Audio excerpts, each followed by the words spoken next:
Hello. नमस्कार दोस्तों, क्या हाल चाल है आपके। दोस्तों बहुत बहुत स्वागत है हमारे YouTube चैनल पे। Welcome back.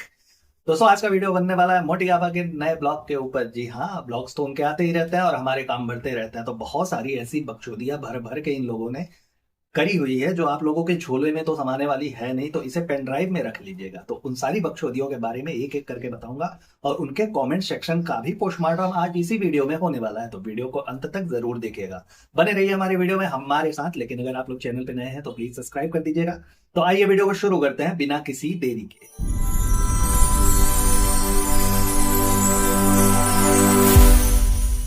अच्छा, तो आ गए आप लोग। ठीक है, बहुत बढ़िया, धन्यवाद वीडियो में वापस से आने के लिए। तो आइए वीडियो को शुरू करते हैं, देखते हैं एक एक करके। पहले इनके वीडियो की शुरुआत में इस बार आप लोगों को एक नई चीज देखने को मिलने वाली है। वो नई चीज क्या होगी बताता हूं आपको। उस वीडियो की जो ओपनिंग है, जो स्टार्टिंग है, वो ले रहे हैं हमारे गुटखा किंग साहब। वाह क्या बात है। चौधरी साहब और चौधराइन एक सोफे पे बैठ करके वीडियो की ओपनिंग जो है वो ले रहे हैं चौधरी साहब, यानी कि हमारे गुटखा किंग साहब, जिसमें वो बताते हुए नजर आते हैं कि जुम्मा है और जुम्मे का नमाज पढ़ के मैं वापस आ चुका हूं। तो दोस्तों, जहां तक आप लोगों को पता होगा या मुझे पता है, तो मैं बता दूं कि ये जो जुम्मे का नमाज होता है वो मेरे ख्याल से दोपहर में 1-1:30 बजे के आसपास पढ़ा जाता है। तो मैडम कहती हैं कि आप जुम्मे का नमाज पढ़ भी चुके हैं और अभी तक मैं नहा ही नहीं हूं। वाह क्या बात है। तो इसमें कौन सी नई बात हो गई यार। तुम्हारा नहाना धोना ये सारी चीजें तो मेरा ही कोई फॉलोअर्स मुझे बता रहा था, सॉरी सब्सक्राइबर्स मुझे बता रहा था कमेंट में कि ऐसा है कि ये 2-2 दिन तक नहाते नहीं है, एक ही कपड़े में दिख जाते हैं। मौदा से जब मुंबई जाते हैं तो उसी कपड़े में ये लोग सो जाते हैं, खा लेते हैं, नहा लेते हैं। तो तुम्हारे लिए कौन सी नई बात हो गई। लेकिन नई बात तब हुई जब उसे कवर करते हुए, उस पर लीपा पोती करते हुए अपना गुटखा सम्राट दिख जाता है। जी हाँ, वो कहता है कि बच्चे की वजह से हो जाते हैं। तो एक चीज आप लोगों को फिर से याद दिला दूं कि यहाँ पे बच्चा बीच में आ ही गया। क्योंकि पता ही है कि इनके वीडियो की एंडिंग, जब तक 1-2 बार ये लोग बच्चे का तिरस्कार कर ना दे, उसे कोस ना ले, इनकी वीडियो कहाँ खत्म होने वाली है। कभी नहीं हुआ है। ये लोग एक ही ट्रेडिशन फॉलो करते हैं कि कुछ भी हो जाए सीधे सीधे बच्चे के ऊपर डाल दो। क्योंकि बच्चा तो कैमरे के सामने आकर के बोलता नहीं है, वो बोल भी नहीं सकता। अभी 3 महीने का बच्चा क्या बोलेगा, वो अपनी सफाई तो देगा नहीं। तो एक काम करो, अभी जब तक चल रहा है सिलसिला, चलते रहने दो। एक काम करो, उसके ऊपर डालो। जब वो बोलने लायक होगा तो देखेगा कि मैंने कितना परेशान किया है। तो ये चीजें भी उसके लिए रिमाइंड कराने के लिए बहुत जरूरी होंगी कि हाँ देखो, तुमने इतना परेशान किया कि तुम्हारी वजह से हम 1:30-1:30 बजे तक नहाए नहीं है। अबे 2:30 बजे तो सो करके उठते हो, पता नहीं जुम्मे का नमाज पढ़ने के लिए तुम कैसे 1 बजे तक तैयार होकर के मस्जिद में पहुंच गए। तो ये बातें हजम करनी थोड़ी सी मुश्किल है। वीडियो के अगले पल में गुटखा किंग पहुंच जाते हैं मिठाइयां लेने के लिए। लेकिन ये मोटी आपा नहीं दिखती है मिठाई लेने के लिए। दोस्तों आपको याद होगा, जहां एक वीडियो में मैंने आपको बताया था कि नेल कटर लेने के लिए भी ये गुटखा किंग के पीछे पीछे गांठ जोड़ करके दुकान पे पहुंचती हैं, लेकिन यहाँ मिठाई लेने नहीं गई। इसके पीछे दो रीजन हो सकते हैं। या तो इन्हें भर भर भर के लताड़ मिली होगी, या फिर जो भी रिएक्शन चैनल्स वालों ने और कमेंट सेक्शन में आकर के गरियाने वालों ने लंबा चौड़ा इनका तारीफ किया है, उसकी वजह से हो सकता है कि थोड़ी बहुत शर्म लिहाज आई हो कि नहीं, चीजों को थोड़ा सा चेंज करते हैं, ये मौदहा है, मुंबई नहीं है। तो इस वजह से भी हो सकती है। लेकिन इस चीज को एक्सेप्ट करना दिमाग के लिए काफी ज्यादा मुश्किल है कि जो महिला बच्चे के नेल कटर के लिए, डाइपर के लिए दुकान तक चली जाती है मार्केट घूमने के चक्कर में, वो महिला मिठाई लेने के लिए नहीं गई। वाह वाह वाह वाह वाह वाह, क्या बात है। इतना सुधार, इतनी अच्छी चीजें आ रही हैं सामने उड़ उड़ के, मतलब दिल प्रसन्न हो जा रहा है। वाह मोटी आपा, तुमने कमाल कर दिया। तो दोस्तों, जहां तक आप लोगों को मिठाइयों के बारे में बताया कि दुकान पे मैडम नहीं दिखी, तो उसके पीछे मैं बता दूं मिठाई खरीदने की जरूरत क्यों पड़ रही है। एक्चुअली गुटखा सम्राट ने एक छोटी सी दावत रखी है अपने घर वालों के लिए, सॉरी दोस्तों के लिए। तो अब उस दावत में क्या होने वाला है वो आगे बताऊंगा। लेकिन उसके पहले इस वीडियो में अगली कड़ी में ये लोग दिख जाते हैं पूरे कुनबे के साथ कहीं। तो ये लोग जा रहे हैं, अब कहाँ जा रहे हैं वो वीडियो में आगे बताऊंगा। लेकिन पहले उसमें होता क्या है वो सुन लीजिए। ये सारे कुनबे को लेकर के एक जगह जा रहे होते हैं, जिसमें ये मालकिन भी रहती हैं, शहजादी साहबा, और ये गुटखा किंग तो ये हैं। साथ में इनकी खाला मौसी, जो कोई भी, ये सारी पता ही है आपको कि सारे लोग गेट टुगेदर में जाते हैं। तो ये लोग पहुंच जाते हैं उस जगह पे, जहां पे उस जगह की तारीफ करते हुए मोटी आपा हमारी कहती हैं कि नहीं, यहाँ बगल में पानी है, तालाब है, ये सारी चीजें हैं, मस्त ठंडी ठंडी हवाएं चल रही है, खुला हुआ वातावरण है। तो यहाँ पे मन करता है कि एक झोपड़ी हो और चारपाई लगा करके यहीं पे लेट जाए। अरे वाह, एक चारपाई पे पहली बात तुम आओगी नहीं। दूसरी बात, एक बात बताओ, तुम झोपड़ी वालों, तुम फ्लैट पे फ्लैट खरीदे चले जा रहे हो, उसका क्या करना है फिर। अब यहाँ अगर तुमने झोपड़ी बांध दी, फिर अगले दिन तुमको उसमें एसी चाहिए होगा, है ना। तो उसके लिए लाइट कनेक्शन चाहिए होगी। फिर उसके लिए तुम्हें कर्टेन चाहिए, कर्टेन से मैच करता हुआ सोफे का कुशन चाहिए। ये सारी चीजें करते करते तो अपने गुटके वाला गुटका वाला हो जाएगा, मतलब मानिक चंद बनते उसे देर नहीं लगेगी। तो इन सब चीजों को देखते हुए मद्देनजर कुछ चीजों को, कुछ अपने तमन्ना वाले भाटिया जी को अंदर से बाहर नहीं निकालना चाहिए। क्योंकि इस वीडियो में जहां तुम कहती हो कि मेरी ऐसी तमन्ना है, तो पहली चीज मैं आपको बता दूं कि जहां ये शुरू से ही अपने आप को अपर मिडिल क्लास फैमिली का दिखाने की कोशिश करती हैं, जबकि इनका नेटिव क्या है, कहां से बिलोंग करती हैं, कैसी फैमिली से आती हैं, उन चीजों को के बारे में आप लोगों को पता ही होगा। उसके बारे में किसी से छिपा नहीं है, क्योंकि कहां से ये आई हैं, कैसी इनकी जर्नी रही है, ये सारी कुछ चीजें ये बता ही चुकी हैं। तो फिर उसके बारे में क्या ही बताऊं मैं। लेकिन फिर भी जो इनके अंदर की तमन्ना है वो फूट फूट करके बाहर निकलती है। और आप लोगों को पता है कि मुंबई में सारे फ्लैट्स पे फ्लैट्स, फ्लैट्स पे फ्लैट्स ये झोपड़ी वाले खरीदते हुए नजर आते हैं। अब बात करूं जो इनका घर है, जहां पे ये लोग अभी रहते हैं, रह रहे हैं, इनके सास ससुर का घर, वहां भी आए दिन तो तुमने तोड़ फोड़ करवाना रहता है कि ये तोड़ दो, ये लगवा दो, वो कर दो, वो लगवा दो, तो दरवाजे सही नहीं है तो उस पर पेंट नहीं है, तो कभी प्राइमर लगवाना है, तो कभी धूल उड़ रहा है, तो कभी कीड़े आ रहे हैं, ब्ला ब्ला ब्ला। तो ये सारी चीजें करती हुई आपको नजर आती है। लेकिन इनकी तमन्ना जो है वो रह रही है झोपड़ी में रहने की। वाह, अच्छा है। तो दोस्तों, जैसा कि मैंने वीडियो में आप लोगों को बताया था कि मैं आगे किस बारे में बताने वाला हूं कि ये लोग पूरे कुनबे के साथ कहाँ जा रहे हैं।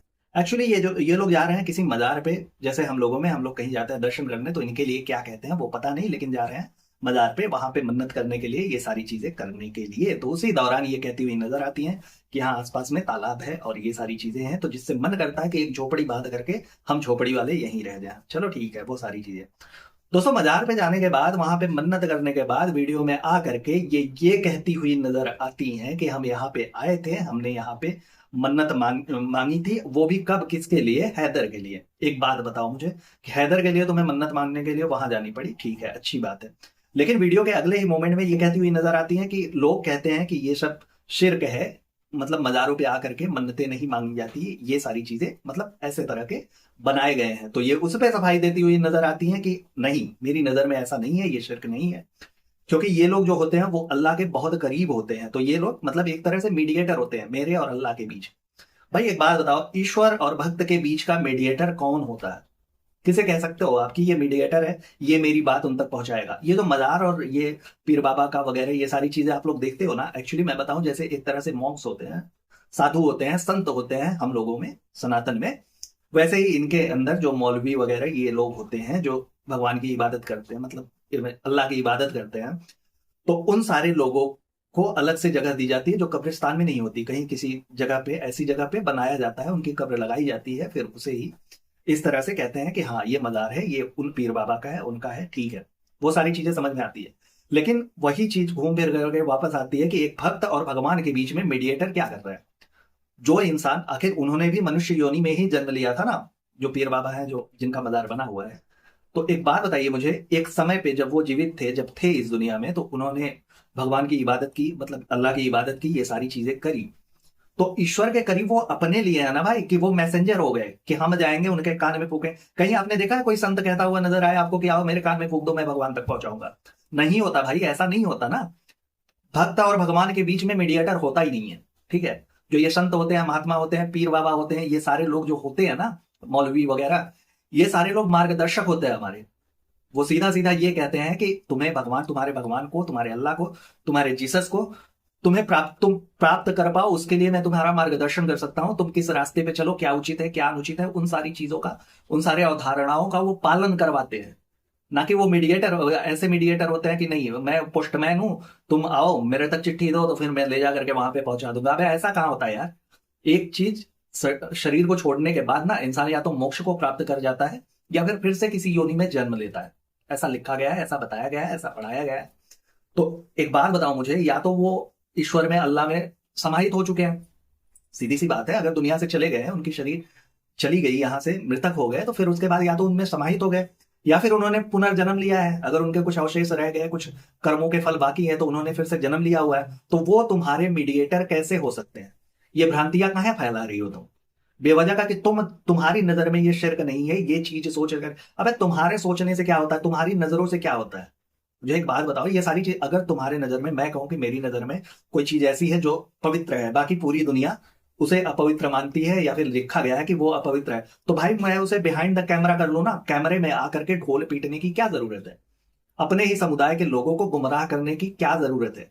तुम ऑन कैमरा आती हो तो जो तुम्हारे 16 लाख 17 लाख 18 लाख व्यूज आते हैं उनमें वो सारे लोग भी तो आते हैं ना, जो तुम्हें देखेंगे और बताएंगे कि नहीं ऐसा नहीं होना चाहिए, ऐसा नहीं होना चाहिए। उनके दिमाग में तुम दोहरी मानसिकता काहे लाती हो? ये सारी चीजें तो गुमराह करने वाली हो गई ना। तुम जहां एक तरफ इन सब चीजों को प्रमोट कर रही हो, वहीं पे अंधविश्वास ला रही हो लोगों के अंदर कि नहीं ठीक है। मस्जिद वगैरह में तब लोग क्यों जाते हैं? तब भाई अगर आप मस्जिद में जाते हो, मंदिर में जाते हो, भगवान की प्रार्थना करते हो, अल्लाह की इबादत करते हो, नमाज पढ़ते हो, तो एक भरोसा होता है ना कि मेरी बातें जो है वो हमारे ईश्वर तक पहुंच रही हैं। लेकिन वो सिर्फ और सिर्फ एक भरोसा होता है। अब आप सोचो, यहाँ पे तो ये सर्टिफिकेट दे रही है कि नहीं ये मीडिएटर है, इनसे कहो तो ये डायरेक्ट पहुंचा ही देते हैं, तो लोग तो मस्जिद और मंदिरों को छोड़ करके इन पीर बाबा के मजार पे ही जाना शुरू कर देंगे ना भाई।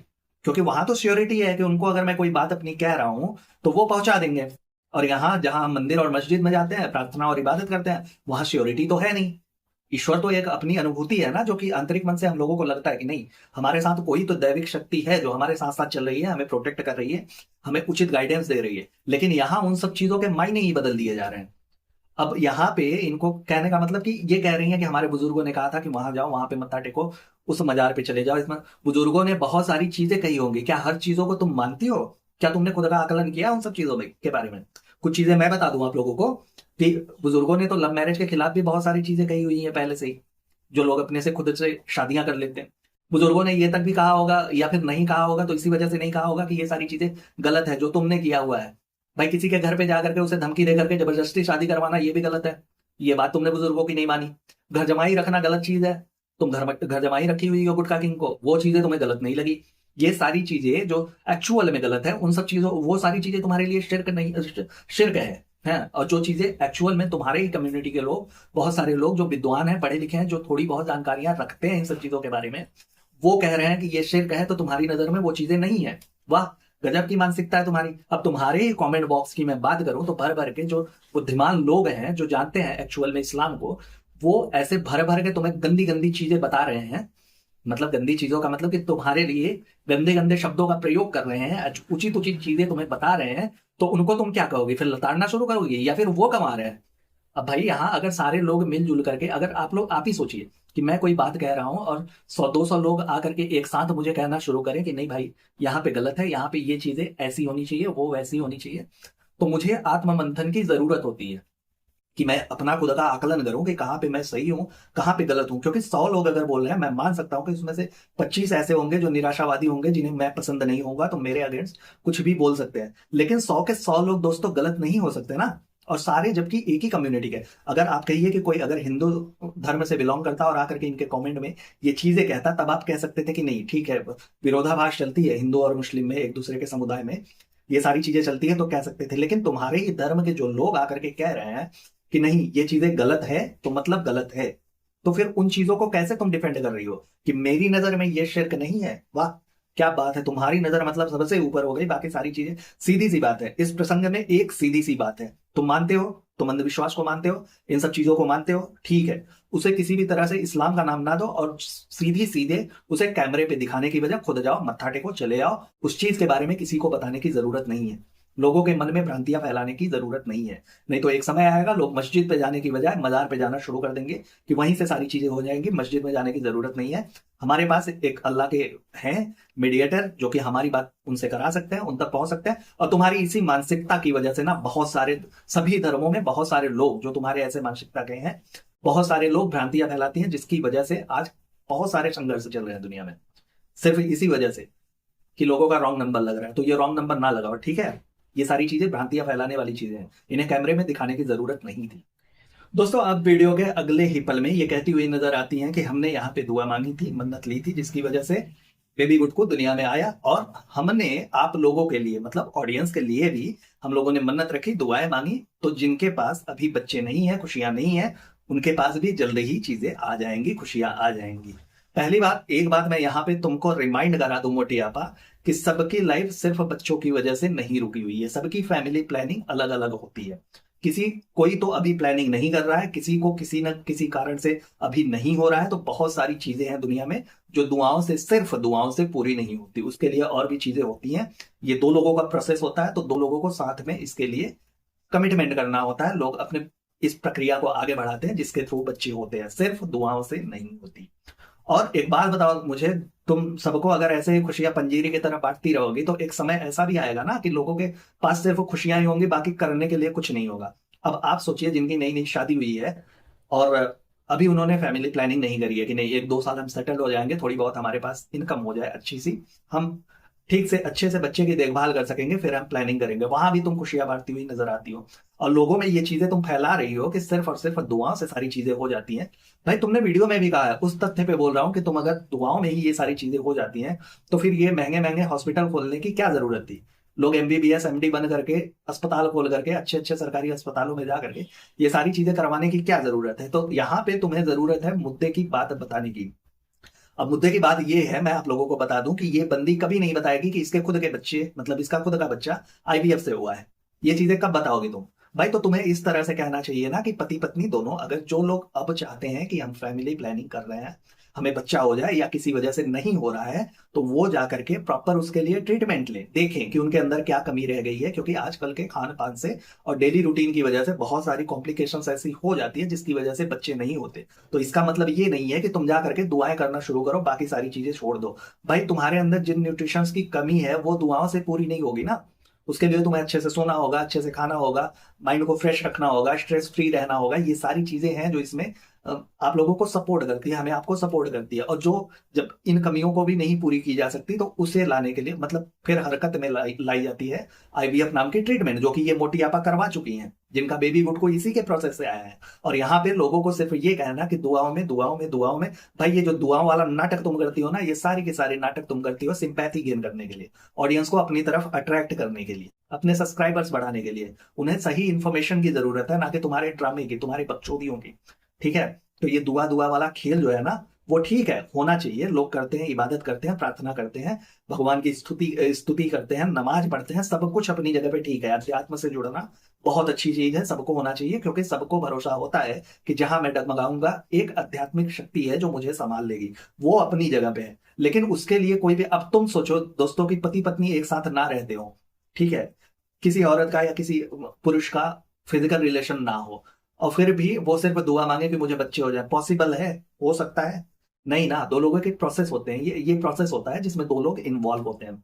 अब इसी चीज के बारे में अगर मैं ये कह दूं कि सारे लोग अगर दुआओं पे ही आश्रित रहे, जैसा कि इनके कमेंट्स में होता है, आए दिन दिखता है कि नहीं, कोई तो लेडीज कह रही है, कोई जेंट्स कह रहा है कि हम बच्चे के लिए परेशान है, बच्चे नहीं हो रहे हैं, तो इन्हीं की तरह जैसे ये पहले कर चुकी हैं, कहीं पे जा करके इन्होंने बताया कि मैंने मुझे बच्चे के लिए लोग कह रहे थे। पहली बात तो शादी के 2 महीने बाद तुम्हें कौन प्रताड़ित करने लगता है कि नहीं तुम बच्चे पैदा करो? भाई वो तो तुम्हारी इनसिक्योरिटी है ना, कि मैंने इतना बखेड़ा खड़ा किया हुआ है अपनी शादी के लिए, अगर मैं जल्दी से जल्दी ना कर दूं तो ये गुटखा किंग कहीं और भटक जाएगा। तुम्हारे दिमाग में ये रहा होगा, इसलिए तुम्हें लगा कि नहीं जल्दी से जल्दी ये फैमिली प्लानिंग कर लेनी चाहिए। लेकिन फैमिली प्लानिंग होती कैसे?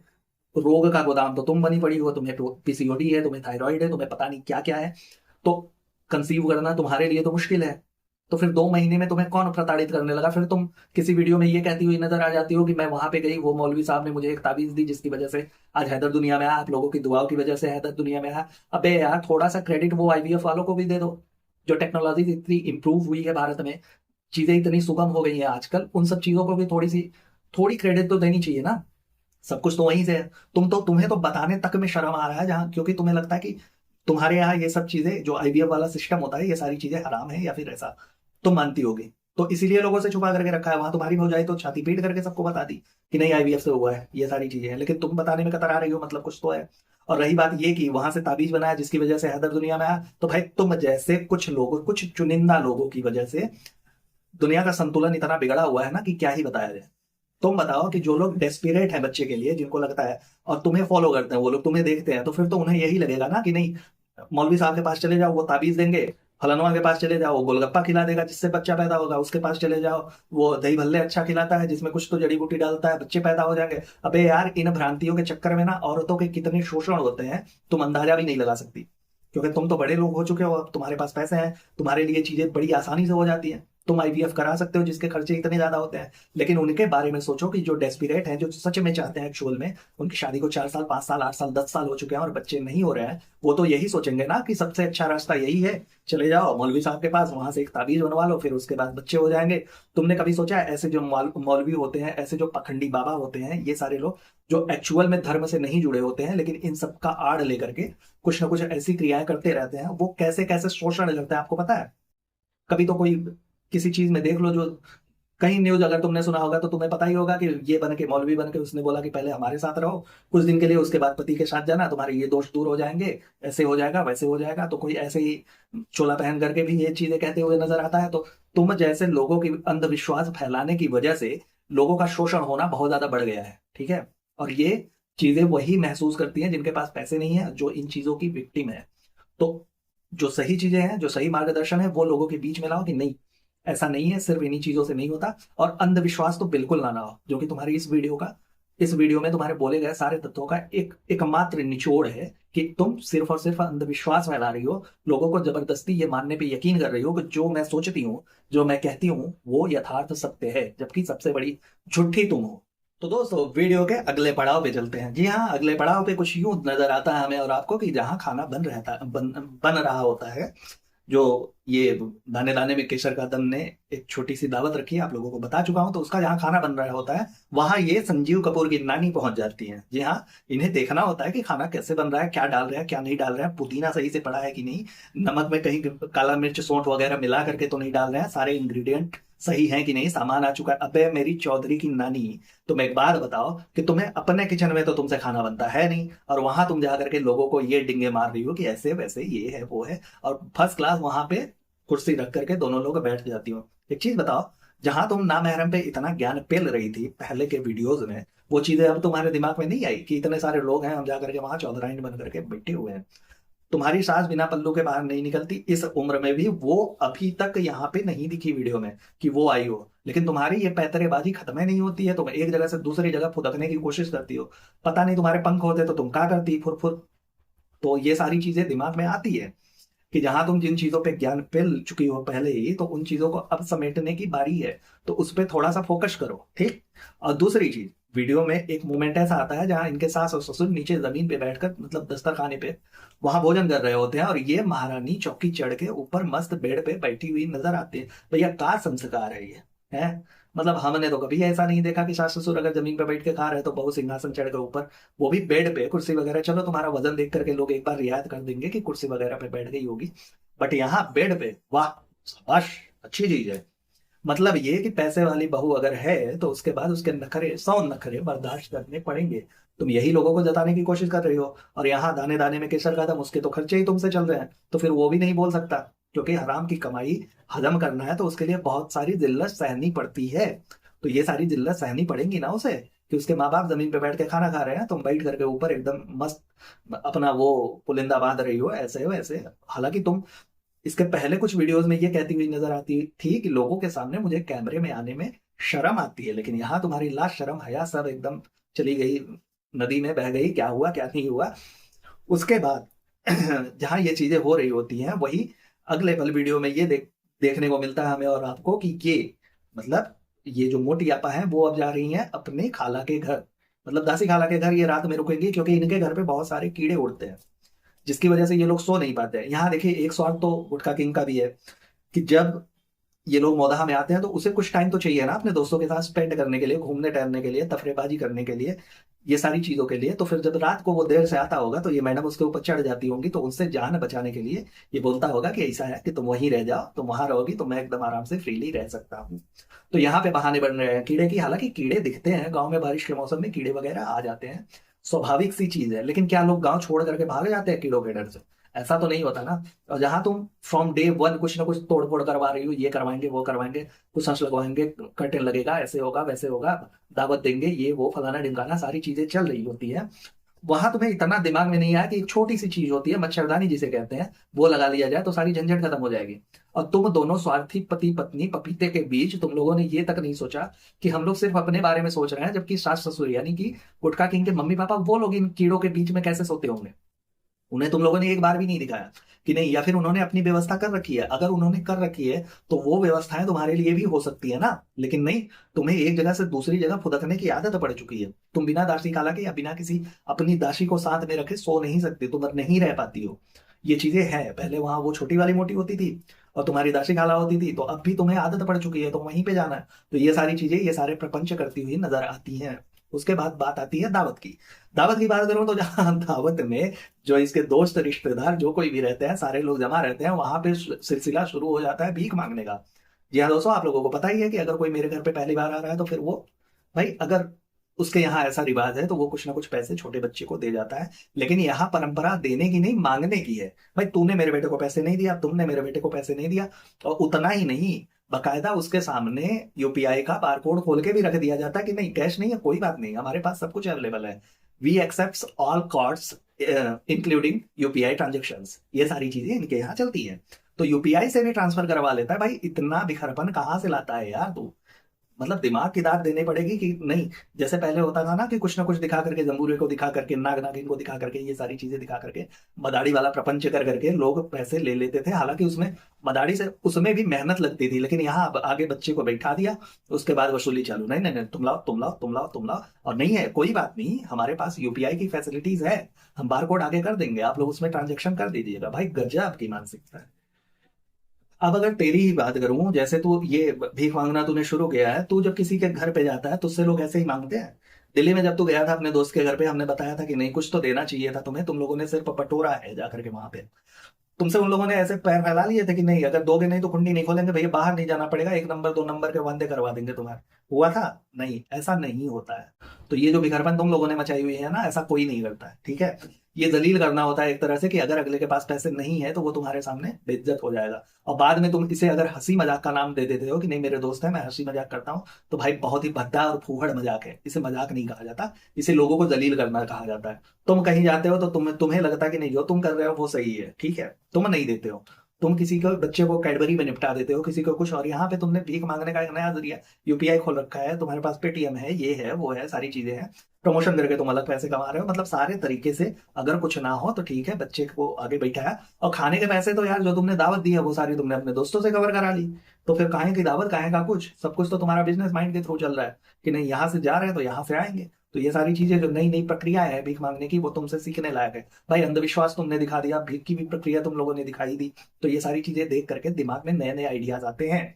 जैसे क्राइम पेट्रोल को देख करके आजकल लोग सतर्क नहीं होते हैं, बल्कि नए नए आइडियाज आते हैं उन्हें। ऐसे ही तुम्हारे साथ है, तुम्हारे ब्लॉग्स को देख करके नए नए आइडियाज लोगों को आते हैं। तो लोगों को किस दिशा में ले जा रहे हो, और सिर्फ उन्हें दुआओं से निपटा देना, ये अलग चीज है। अब उसके बाद तुम्हारे यहाँ हुई स्क्रिप्टेड चीजों की, मैं क्या ही बात करूं। जहां ये मोटी आपा जाती है अपने खाला के घर पे, तो वहां इन्होंने भूत का, सॉरी, चोरों का आडंबर बना दिया कि नहीं, चोर गांव वगैरह में आजकल बहुत उड़ रहे हैं, कि उनके चर्चाएं हैं कि चोर इनके यहाँ आ जा रहा है। तो बहती गंगा में कृष्णा हाथ धोने लगता है, वो चोर बन कर डरवाने लगता है। लेकिन ये सारी चीजें भी ऑन कैमरा हो रही है। तो क्या तुमने वीडियो नहीं देखी थी जब उसने, भाई ऐसा ही होता होगा ना कि एक शूट कर रहा है फिर दूसरा शूट कर रहा है, ऐसे ही होता होगा। तो ये चीजें तुम लोगों की प्री प्लान्ड थी, ठीक है। जहां तुम कुत्ता देख करके डर जाती हो मोटी आपा, गाड़ी से बाहर नहीं निकलती हो, वहां तुम सीना तान के चोर के सामने जाती हो कि नहीं हम दरवाजा खोलेंगे। अबे हिम्मत की ना, वो बत्ती बना करके कहीं घुस जाएगी अगर सच में चोर और आ गया। वो भेड़िया आया वाली कहानी को दोहराने की कोशिश ना करो। लोग, सच है दोस्तों, आजकल गांव वगैरह में ये चीजें है कि कहीं एक दो घटनाएं होती हैं तो आप लोगों को पता ही है कि उसके आड़ में 10-20 ऐसे मनचले होते हैं जो अपना हाथ साफ कर जाते हैं। तो ये चीजें होना स्वाभाविक है। लेकिन ये भेड़िया आया वाला कहानी ना करो, कि ऐसा ना हो कि हम किसी के साथ प्रैंक कर रहे हैं, मजाक कर रहे हैं और वो हमारे ऊपर आ बीते, सच में हो जाए तो लोग उसके ऊपर भरोसा ना करें, ठीक है। तो इन सब चीजों से बचा जा सकता है। लेकिन इन लोगों की सारी चीजें स्क्रिप्टेड होती है, लिखी हुई होती है कि अब अगले मोमेंट में ये करना है, अगले मोमेंट में ये करना है। खैर, अपने से क्या। तो दोस्तों इस वीडियो में इतना ही। इस वीडियो में हमने आप लोगों को बताया कैसे ये अंधविश्वास परोस करके हमारे और आपके भावनाओं के साथ खिलवाड़ करती हुई नजर आएंगी, स्क्रिप्ट के साथ खेलती हुई नजर आएंगी। सब कुछ चीजों को हम अपने ऊपर ले करके, मतलब ये कि जो ये सोच रही हैं, जो ये कर रही हैं, वही गलत है, वो चाहे, सॉरी, वही सही है। बाकी वो किसी भी किताब में, किसी भी पुस्तक में, किसी भी धर्म में, किसी भी ग्रंथ में कुछ भी लिखा गया हो, उसे ये नहीं मानती, लेकिन वो कैमरे के सामने आकर के दिखाएंगी जरूर। तो अंधविश्वास का ये सिलसिला, उसी पे बना ये वीडियो। आई होप आप लोगों को अच्छी लगी होगी, कुछ ना कुछ नॉलेज आप लोगों तक जरूर पहुंचे होगी, कुछ अच्छे इन्फॉर्मेशन आप लोगों तक जरूर गए होंगे। तो वीडियो में अंत तक बने रहने के लिए आप लोगों का दिल से बहुत बहुत धन्यवाद। अपना और अपनों का बहुत अच्छे से ख्याल रखिएगा। वीडियो को यहीं पे खत्म करते हैं। टाटा bye bye, good night, Har Har Mahadev.